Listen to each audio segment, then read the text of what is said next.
special conversation on leadership in the age of AI. We are joined today by two distinguished leaders.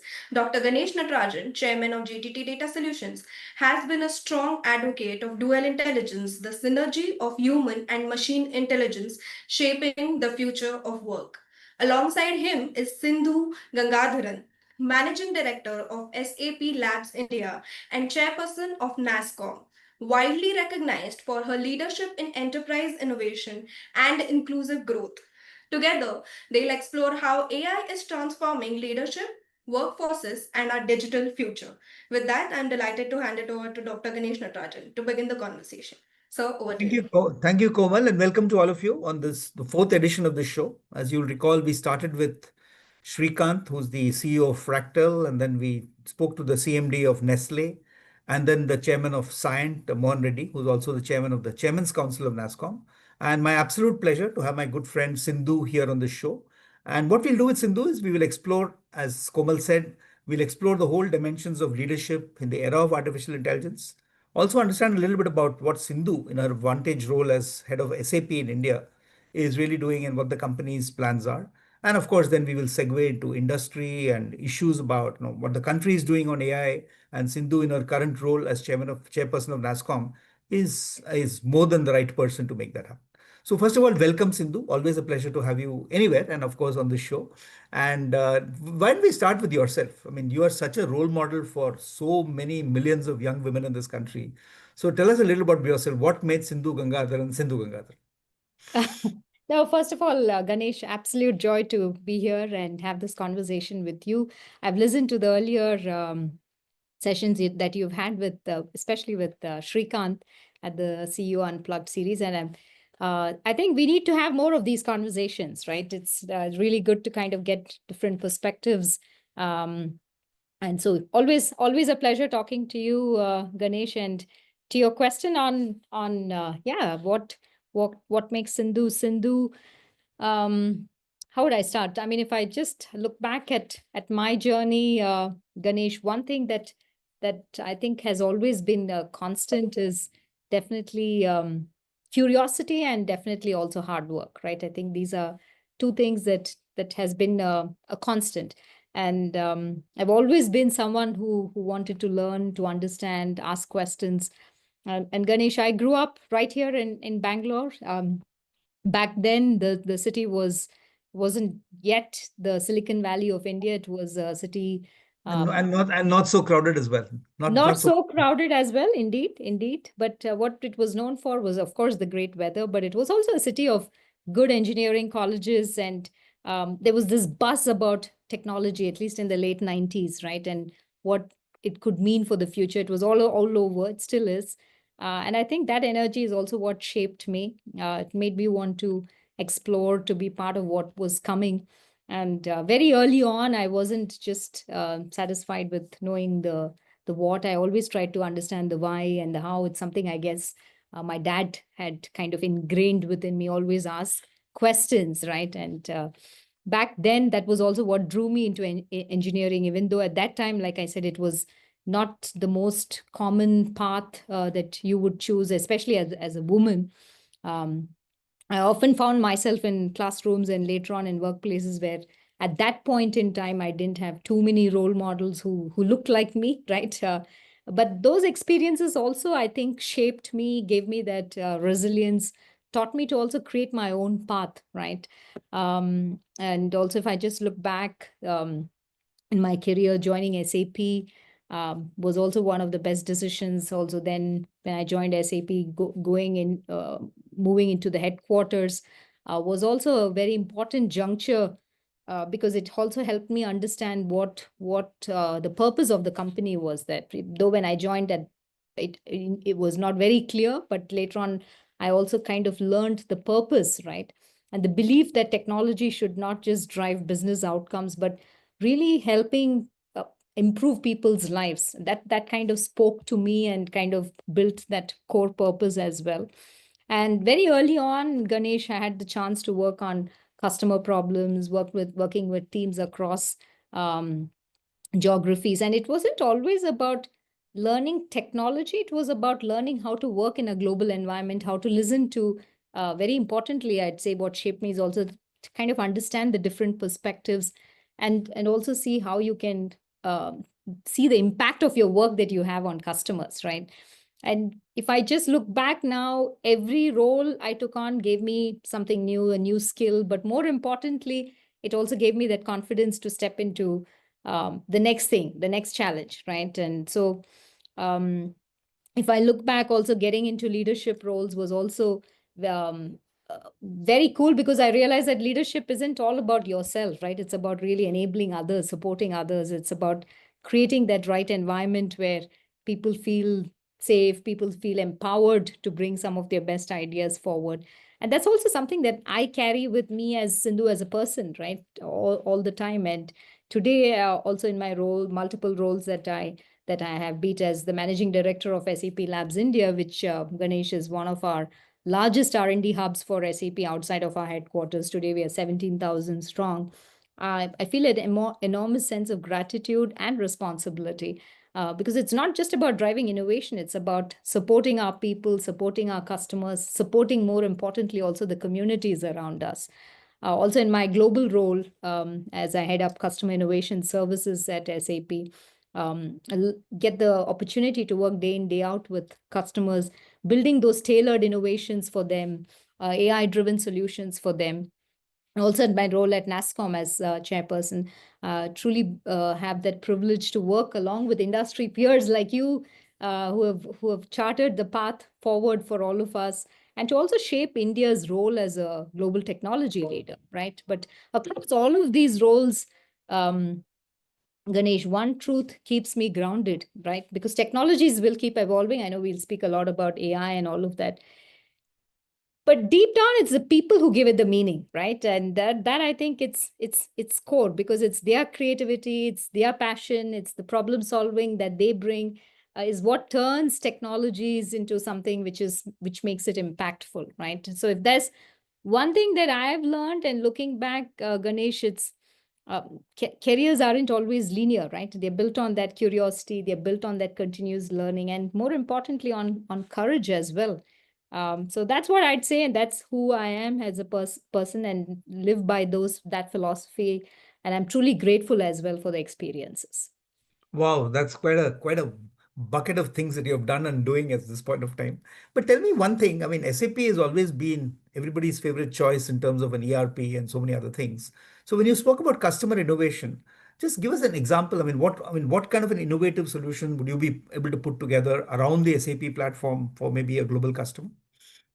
Yeah, I mean, many, right? Because what we do, just to give you a little bit of color on what we do at Customer Innovation Services, we come in when we build those differentiated innovations for our customers, right? When I talk about differentiated innovations, one of our customers, I mean, this global customer as well as a partner, by the way, Ganesh, is Accenture, right? I mean, it's a reference customer, so I can talk about them in terms of what we built for them as a differentiated innovation. And Accenture was dealing with also the fact that when you have projects of massive scale, you have different people coming in, different roles, different rate cards, different kinds of profiles. And they had a manual invoicing process, right? So what we did is actually we built what we call as the easy bill solution for a customer. They're a customer as well as a partner of SAP. But we built this easy bill solution, which really helps leverage the power of generative AI to go through millions of different entities that we have, be it rate cards, be it profiles of different consultants, and very quickly, completely automate that entire invoicing process, right? So we call it the easy bill solution. And today, by the end of this year, and we will see the results, we expect almost, and Accenture has already talked about it publicly, they see almost a 35% efficiency gains with that process, right? So, and that is in the professional services industry. But if you take any other industry, like we're working with one of the largest pharmaceutical companies who makes vaccines, and think of a vaccine producer like them, they go through thousands of components that go into the creation of a vaccine, right? And here again, depending on again, if one component based on supply chain changes, are not available? How do you very quickly find another component which matches exactly that component, finds also the match when it comes to also the fitment from a cost, availability, the timelines in which the material needs to be procured, and very quickly make sure that all the different components that go into that single vaccine can be very dynamically be generated. So phenomenal use cases, and all built on our core platform, the business technology platform.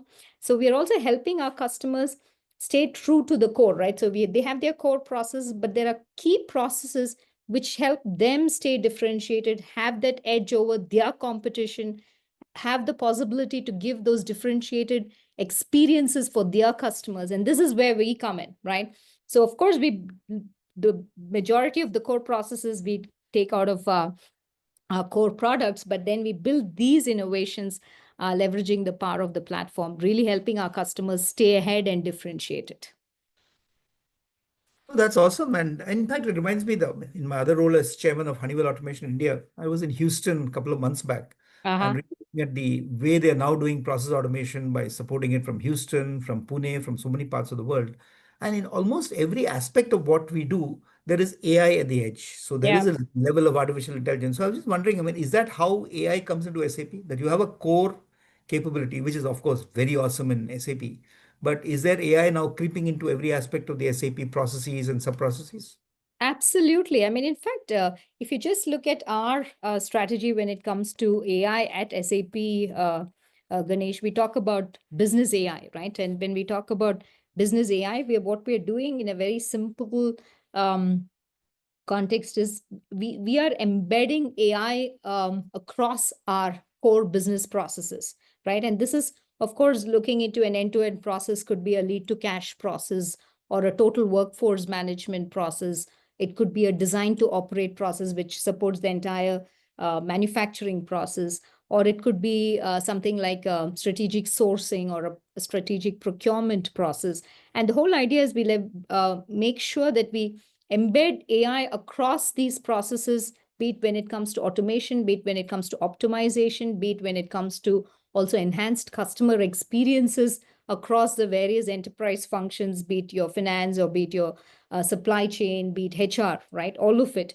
And the whole idea is we make sure that we provide also the core components when it comes to also the scalable AI model management, as we call it, because we make sure that, of course, for the core processes, we embed AI across all of it, but also give our customers the core platform. So AI core, as we call it, give them a whole bunch of LLMs that they can then pick and choose depending on what are the differentiated use cases either they want to build on their own or with a partner or with SAP. We from CIS comes in and really give you the opportunity to orchestrate those use cases accordingly, right? And what we're also doing is with Joule, which is our we call it the enterprise AI co-pilot of SAP. We are really helping sure those that we can talk to your enterprise, right? You can literally ask Joule for, hey, where is my purchase order, or where is my how can I optimize my workforce given the use case that I'm trying to support, right? So really having that proactive assistance through Joule and driving those cross enterprise outcomes is what we are doing by embedding AI across our portfolio. And across all of this, like I said, the platform, the business technology platform, serves as the foundation for all our AI technology. So we have key pieces like the AI core, but also the AI launchpad that allows you to leverage the various models, like I said, through capabilities if you want to kind of take it from the core and then kind of extend it. So all of this is possible, but I think the key message that I want to also leave listeners who are, I mean, when we talk about 87% of the world's business transactions touches an SAP system, think about the kind of impact AI has in kind of optimizing and reimagining those core processes. So that's a little bit of what we are doing when it comes to AI, but we're also, the playground is open, right? We have a whole ecosystem of partners who can come in and build innovations on top, take it and scale it out based on these core processes. Well, that's absolutely amazing, Sindhu, because when you say 87%, wow, that's a much larger number than I would have imagined. So, which is fantastic. And by the way, yesterday I was in talking to one of my very favorite faculty members at Harvard Business School, which was my alma mater. And we were discussing AI, of course. The topic always seems to become AI. And we were talking about the whole approach towards foundational models in the US and inference models in China. Seems to me, from what you describe about SAP, that you work with both the LLM approach as well as the inference engine approach. So you're a bit of America plus China plus all that is best in AI built into SAP. Is that a fair statement? Well, I think, see, there's nobody that understands a customer's business processes like we do, right? I mean, we take one thing when we say 87% of the world's business transactions touches an SAP system. Of course, there's a lot of a pride to it, but there's also a lot of responsibility and the trust that customers place on us, right? So when you talk, we always talk about the 3 Rs when it comes to our business AI, right? So one is we make sure that it's relevant for our customers. When we talk about embedding AI across our core process, it has to be relevant for the customer, right? And the second thing is reliability. I mean, it has to be very clear that when we talk about also the way we train it on the very specific data that is that's relevant for the customer. It has to be reliable data, right? This is also the basis on which that we work. And the third and the most important piece is also responsible, right? Responsible AI is something that I think which we've been very clear about. I mean, it's not something that we started few years back. It's been over a decade of work that's gone into SAP's business AI and the 3 Rs that I talked about, right? And this, I think, is at the crux of what we do. And of course, like I said, we give them also that reliability in the form of making sure that we bring the best of the models to the platform. And like I said, depending on the use case, you would pick the model of choice. But at the same time, no matter what you build, you're always having that full protection in terms of how reliable, how relevant, and how responsibly and how ethically we're building AI across our processes. So this is something that we take as kind of the core philosophy across which we that we build. And again, so I'd say, yes, it's omnipresent. Yes, it's across no matter where you come in from which channel. But the 3 Rs is something that is at the crux of how we build AI for our customers, Ganesh. Awesome. So let's zoom out a little, Sindhu, and talk a little bit about, leaders. I'm just finishing my own next book on leadership in the era of AI. And all the research we've done shows fascinating dissonances in the sense that there are some people who believe they have it. Like when we interviewed the CMD of Nestle, I think we had a fantastic discussion on how well they're applying AI. At the same time, there are some people. Yesterday, I was in a Deloitte boardroom discussion on how independent directors view AI. And there's still a lot of fuzziness in terms of, okay, how do we really expect our leadership and our companies to look at AI? So, and of course, what we do in GTT Data, which is the company that hosts the show, is really combine human intelligence and artificial intelligence, what we call dual intelligence, which is shaping dual intelligence is our theme. So in that context, and you also mentioned responsible AI and of course the role of the human in the loop. What is your view that if AI has to succeed in medium to large corporations, what's the role of human beings? Where do you think leaders play a role? What is the CEO agenda? What should boards look at? Do you have any views on that one? Yeah, I think when you look at, the whole space of AI, right? Especially now with generative AI, Ganesh, we can't just see it as just another tech wave, right? It's because it's clearly, when we look at even enterprise tech, where what I just described to you a little while back, right? It's completely reshaping how you look at enterprise B2B solutions completely, right? Talking to an ERP, and asking where you are. These are things that has never been possible in the past. And today with generative AI, we are seeing this whole transformation, right? And it's completely a shift in how we are working, how businesses are being run. And to your point also on how leaders show up every single day, right?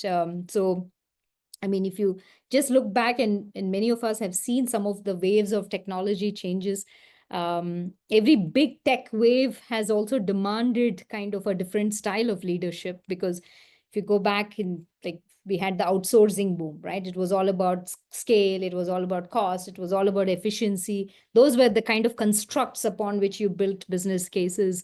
Then when you look at the cloud, it was all about agility. It was how quick, speed. I mean, that was the core focus. And now with AI, right? I mean, if you just look at what are some of the things that stand out, I mean, it's also about yes, to your point on responsibility, because it's a powerful technology, but it's also not without risk, right? I mean, you need to make sure that there's no bias there, and there's the whole aspect of privacy, there's ethics, also the societal impact, right? um, and here it's not about just chasing the new tools and the new technologies. It's also about asking those hard questions, right? Are we building AI in a way that it is fair? Are we protecting the trust? Are we helping our people who work alongside it, right? And the choices that we are making will also shape also how we look at AI, how we can lift up everybody and also not leave anybody behind, right? But it's also about adaptability, right? Because um, to my point earlier on about curiosity and all of it, the pace at which change is happening right now is literally unreal, right? And with generative AI, we are also seeing kind of the shrinking of timelines, productivity cases, in some cases going all the way up to 50%.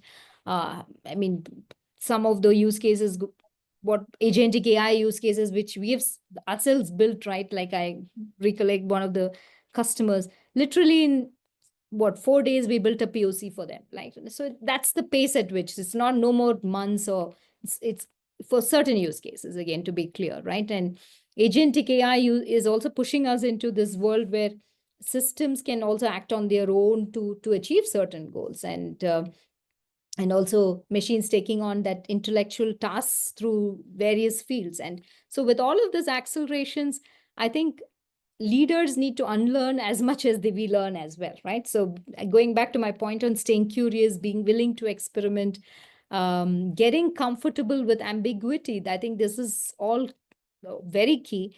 And also trust, because in this world where machines are quickly generating, machines are deciding, even acting on our behalf, right? Trust becomes everything. And trust isn't built on, hey, we're talking about 50% productivity or anything, right? It's built through the consistent actions, right? And showing employees that AI is here to amplify but not to replace, and their core value, their domain expertise, right? And also it's our role as leaders to also show customers how their data is safe. How are we working with regulators and communities to also set those kind of guardrails and controls in place, so that they can also trust the technology. But beyond all of that, I think it's also about empathy, right? I think this is also super important in this age, right? AI can do a lot, but it can't replace that human connection, right? That is important. And I see a lot every day where people are reaching out because they also need the reassurance, they also need the guidance, they also need us to take that accountability. um, so I'd say, Ganesh, leaders who are able to balance that ambition of, yes, there's a powerful technology which we want to use with the right level of empathy, also that innovation mindset, but also driven with bringing together, or the inclusivity, are the ones that who will truly stand out, right? And finally, it's also about empowering your teams, because aspects like human creativity, problem solving, emotional intelligence, I think all of these are, and problem solving very importantly, right? I would say will matter a lot more than ever, because the technology is powerful, but it's also about trying to break it down, kind of understanding how do I go do a design thinking and then kind of approach the problem.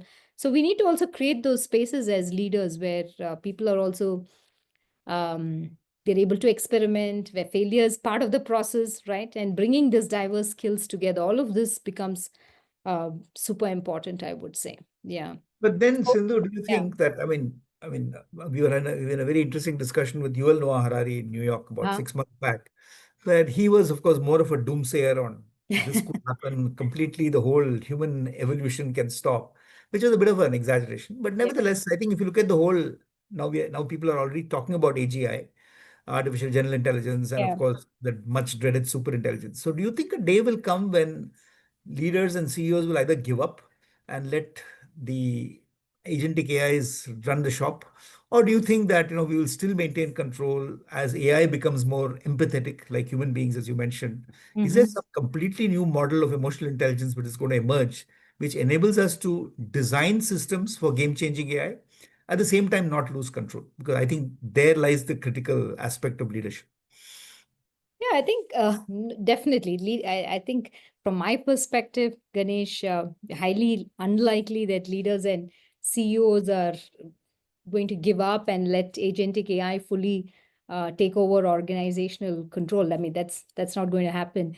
Instead, I think it's also about how would you say, actively reshaping, like I said, their own roles, right? Like how would you collaborate, how would you work with these AI agents, right? And also, uh, I mean, even in the past we had like CTO teams kind of defining governance structures in place. Similarly, governance structures that will also be in place for agents, right? And incorporating also this kind of oversight. How do you set up ethical frameworks to also ensures that the AI you use within your company also aligns with your core values, right? And also your strategic business ambitions. I think this becomes or this will absolutely be the way how things I believe will evolve, because uh,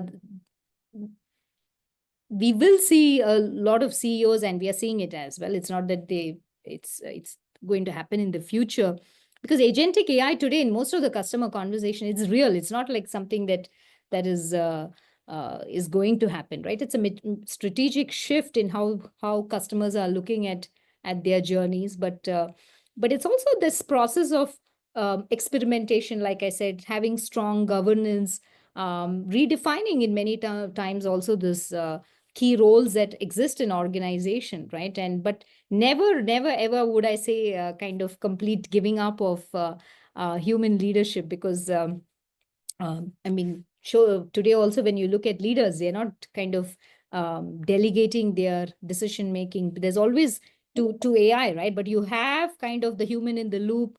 So this partnership model, I think, is definitely going to evolve in much more stronger, right?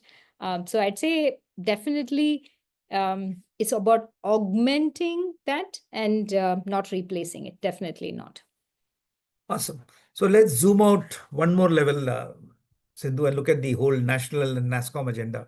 Nationally, again, the critics would have it that India has kind of missed the boat in a little bit in AI, because obviously China is hugely investing in AI research. America has always had the advantage with NVIDIA and OpenAI, etc. So do you think there is a space for India? Do you think there are some specific reasons why the new research agenda will help us to catch up and maybe lead in some areas of AI? What's your view on India and AI?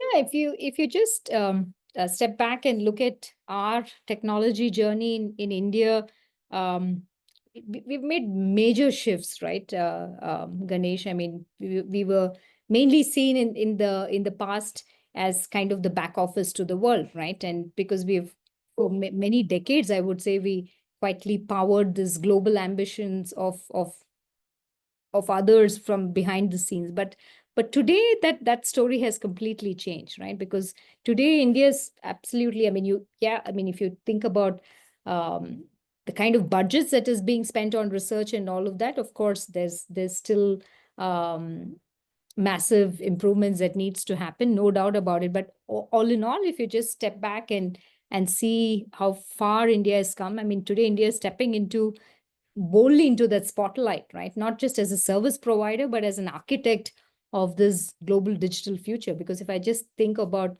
also today, when I look at SAP and the kind of role that we are playing in the innovations that we are building for the world, right?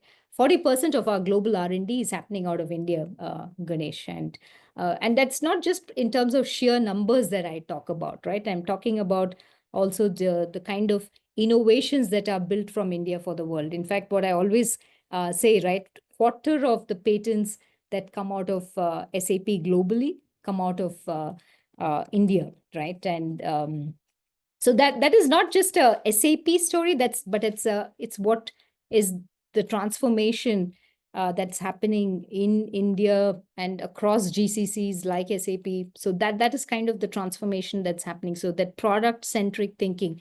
And the same applies to AI as well, right? I mean, if you just think about the AI talent that we have, or if you just think about this AI skills penetration that we have here in India, we're way above, right? And that is something that where I think also we need to double down on to keep that position, to keep that edge when it comes to AI, not just from the numbers, but also in terms of the research and the contributions that's happening in the AI space.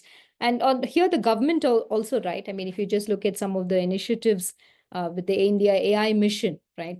I mean, if you look at all the things that's happening there, it's really us doubling down as a nation when it comes to also our AI journey with the various initiatives that is part of the India AI mission. But also, if you just look at the adoption and the impact that we can have as India, right? I mean, today AI is transforming several sectors in India, right? It's not just the usual sectors when it comes to manufacturing and all of that, but also hardcore sectors, which is key for us as a nation, be it healthcare, be it education, be it agriculture, right? All of these areas, AI is literally transforming the way in terms of how we are looking at diagnostics, how we are looking at for healthcare, which is super important, right? And also education.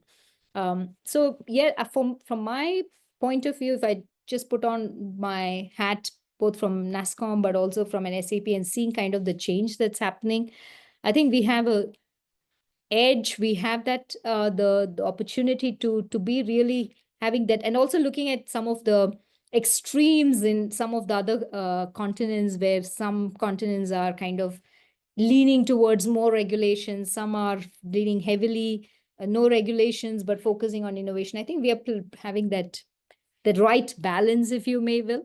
Of course, we also face challenges such as data privacy concerns, aspects on bias creeping in. But these are things that we can take that responsible hat much more and really aim at that inclusive, ethical, responsible AI development from India for the world, right? And that, I think, is something where we need to continue positioning us as a country who's playing a very key role in really balancing this, having that edge when it comes to innovation, but also having that right balance when it comes to regulation, so that we show up and continue to show up, I would say, as a key player in the global AI ecosystem. No?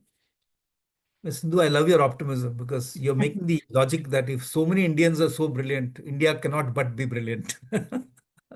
No, but you're right. Yeah, We're all believers in the India agenda, so I'm sure that'll happen. absolutely, absolutely. Okay, last couple of questions, and really that's more to the kind of work I personally do with a lot of women leaders and women entrepreneurs. So if you were a woman leader of early 30s today and look at the opportunities and the challenges, I mean, obviously there are job challenges everywhere in the world. Even I see it in America, we saw it in Europe last week, and of course, India. So what's the advice you would give? Somebody has kind of spent 5, 6 years or maybe 10 years in a career and wants to become a leader like Sindhu. I mean, what should they be doing or not doing to achieve that pinnacle of success? Yeah, I get asked this question a lot, Ganesh. So it's not the first time that I get that question, uh, and many times I go back to my own journey, right? Because I don't want to just throw out some abstract ideas, but I just go back to some of the moments in my own journey, right? Because many times there has been doubt in my own self. I started off by saying that always been driven by curiosity and courage. But there are moments as well, right, where I walked into a room and I wondered, hey, if I even belong there, right? And times where where I wasn't sure, or if I was completely ready for a new role. Also times, Ganesh, when I doubted myself sometimes a lot more than some of the other people, right? And that those were moments, and I think many of the women who are probably listening in can also relate to that. So the first thing I'd say is, and I think it's something which is probably predominantly, I wouldn't want to generalize it, predominantly in women, is the self-doubt, right? That sometimes that's the biggest barrier. So it starts within yourself, actually, a lot of the things, right? Because, and there's also data out there, but I think we often wait for that perfect, everything is, we have that 100% of all the check marks that you have in the job description before we say, yes, let's go for that. But the truth is, none of us are ever fully ready, right? And so um, some of them, and I can tell that just also reflecting back on my own career, Ganesh, some of the most rewarding roles that I've had also have come at moments where I've not been 100% matching everything that the role needed, but it was also kind of mustering up that courage and taking that leap anyway, and then learning, right? I mean, that is important. The hard work is something that I always stress upon and say there's no shortcut to that. And so that's important. And because that growth happens when we can stretch ourselves beyond our comfort zones. And that, I think, is one thing which, if I just look back, the second thing which I think is also very important, as for me, it has played a super important role, is to also build a good support system, right? Because none of us made it to the top, or wherever, whatever is top according to your definition, alone, right? I mean, you have people who support you, you have um, your partner, your mentors, your sponsors, all of that matters. And I think that's also important to just consciously build up your support system. Seek out also the people who kind of push you, challenge you, not only those ones who say, hey, great, Sindhu, everything is great. That's not going to really help you, honestly. So that is also who give you that critical feedback, but also constructively. I think that's also important, because otherwise you go back to that self-doubt, which is also not good. And you need to do that as well, right? As women, we need to also pay it forward, because I think that's also, as you make it through, you also need to support other women, because I think this ripple effect is super important. And the third thing, which I've always believed in, and I always, because it's also going back to a little bit, um, kind of back to the journeys, what has helped me is truly to be authentic and bring my real self to everything that I do. Because I know early on in my career, I sometimes wanted to fit some mold.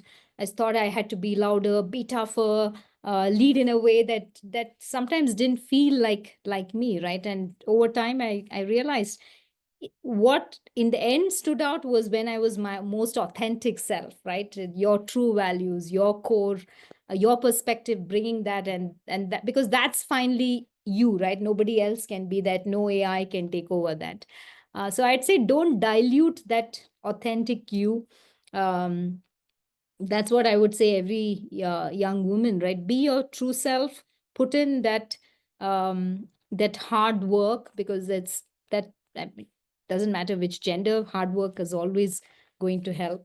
And I'd say it's also about that resilience, because there'll also be challenges along the way, because many times we look at leaders and see one side of it and say, oh wow, I want to be like that one. But there's always that journey along the way, right? There's always be moments where things didn't go as per your plan, or when some things just feel completely impossible. And that time also, that the resilience, that muscle of resilience becomes very important, right? And it's about not giving up, it's about standing back up, and that, I think, is also very important, to not give up. And finally, I'd say, again, going back to that support system, it's not just about mentors and support sponsors and all of that, but it's also about community, right? Because that leadership is not just, like I said, it's not about that individual climb, right? But it's about how many people bring you along that journey. And so it's also important, like I said, to support others as well in that journey. That I think is also very important. So to every young woman who is listening to this podcast, I'd say, first and foremost, believe in yourself. Don't keep doubting yourself. But also make sure that when you go in there and say, hey, I want to do it, give it your full, right? I mean, give it that everything that it needs, but also surround yourself with allies who can support you, keep that resilience, and also lead with authenticity. Be yourself. That's super important. I think that last point is so important. And I mean, whenever I meet you, or of course, in meetings with people like Ginny Rometi or Indra Nooyi, I mean, I'm sure, as you mentioned, everybody suffers from that imposter syndrome at some point of time, especially when you're young and you're building your career. But to be authentic, to say, I am confident in my own skin and really will succeed on my own terms, I think it's so important. And one Yeah. last question to you, Sindhu. We're just starting an initiative with 20 amazing women entrepreneurs from Thai women Uh-huh. and really helping them to, and they're already reasonably successful, very ambitious, and of course in Nasscom you work with so many of them. Yeah. So any thoughts on, as India progresses, I mean, what should young women entrepreneurs do to make sure that they are heard and they become maybe the leaders of unicorns or world-changing companies as we go forward? Any thoughts on, apart from the career woman, the women entrepreneur itself who's kind of jumping into entrepreneurship for the first time or the second time? Yeah, I think women or men entrepreneurs, right? I mean, I'd say today, or particularly if you just look at women entrepreneurs, I think we have a phenomenal opportunity here in India, Ganesh, as you said, right? I mean, there are so many government programs as well, and strategies from the government to support women entrepreneurs, particularly. That I think that is also a good time to kind of leverage those opportunities, not just financial, but also the program support, kind of the end-to-end, everything around mentorship, market access, all of that, right? So that I think is a good time, especially when it comes to funding, networking opportunities. I'd say besides all of that and leveraging the right time, I'd say women need to also focus on building strong business relationships, business networking, right? I mean, because finally it's also about building that the right referrals and building on each other's, because many times when you take a small part of your use case which you have, I think the through that connection of ideas and bringing pieces together, right, that's where ideas get even more powerful, and that is, I think, super important.